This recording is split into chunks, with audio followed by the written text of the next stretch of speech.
tí bá ń sọ fún yín lórí péjì mi wípé Amẹ́ríkà ò máa ń ṣe ìlú tó dáa bẹ́ẹ̀ lọ títì. Tí bá ń sọ fún yín wípé Amẹ́ríkà tẹ́ ẹ fojú wò ìlú ọba, àwọn kọ́kọ́ tí ẹ bìlíìfù pé wọn ò kí ń kú l'Amẹ́ríkà. Ẹ jọ̀ọ́ ẹ fọkàn balẹ̀ kẹ́ gbọ́ mi yé. Ṣé rí gbogbo àwọn tó wà nínú picture ẹ?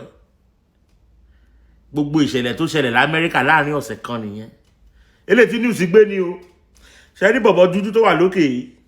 Wọ́n ṣẹ̀ṣẹ̀ pa lé ní ni. Kò tó 5 minutes tí wọ́n pa bọ̀bọ̀ dúdú tó wà lókè yìí. Ọmọ 16 years old ni. Kí ni wọ́n fi pa? Nítorí pé ó fẹ́ lọ píìkì àwọn àbúrò ẹ̀ nílé kan. So ó dà pé bóyá room 2 ni àwọn àbúrò ẹ̀ wà. Ó wá lọ knock sí apartment 1. Bó ṣe kọ́lẹ̀kùn apartment 1 ló báyìí. Àwọn tó wà nílé tó ń gbélé yẹn, mo ṣe reply pẹ̀lú ìbọn nìyẹn. Wọ́n dẹ̀ fi ìbọn fọ́ orí ọmọ yẹn.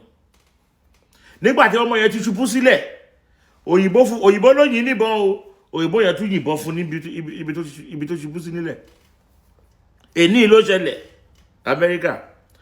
Ṣé rí bọ̀bọ̀ tó wà lókè yìí náà ní àná ló ṣẹlẹ̀ àbí ìjẹta. Wọ́n lọ ṣe birthday party. Ẹnìkan débẹ̀, ó pa èèyàn 4 síbẹ̀ ní birthday party níjẹta. Last week, òyìnbó tó gbébọn dání tẹ̀rù pé inú fíìmù kọ́ o, ojú ayé ló ti ṣẹlẹ̀ o. Last week kò tí ì pé ọ̀sẹ̀ kan tó wọnú báǹkì tó bẹ̀rẹ̀ sí ní dàbò bolẹ̀ tó pa èèyàn bíi 4 sí 6 nínú báǹkì. Àwọn tó pa nínú báǹkì yẹn wọ́n jọ ń ṣiṣẹ́ papọ̀ ní o. Báǹkì yẹn ló ti ń ṣiṣẹ́ tẹ́lẹ̀ o. Ó wá padà lọ sí báǹkì yẹn lọ pa àwọn colleagues ẹ̀ tó ń ṣiṣẹ́ tẹ́lẹ̀.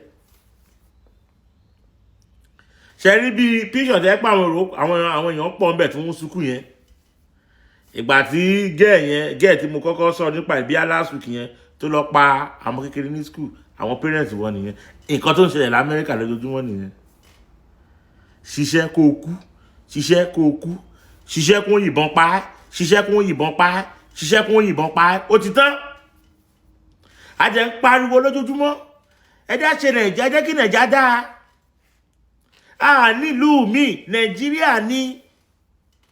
Ẹ jẹ́ kí country wa dáa. But ẹ máa sọ pé ṣèbí èmi wà nílùú òyìnbó, èmi ò ṣe máa bọ̀ nílé. Ká tó sọ bọ̀, àwọn ọmọ kékeré nù yín tó wà lórí TikTok tí ò tí yẹ kẹ́ ní SIM card, ẹ máa dá mi lóhùn, ẹ máa ní just dey play. Kò sí problem. A máa ṣeré dáadáa, máa tẹ́ wa lọ́rùn.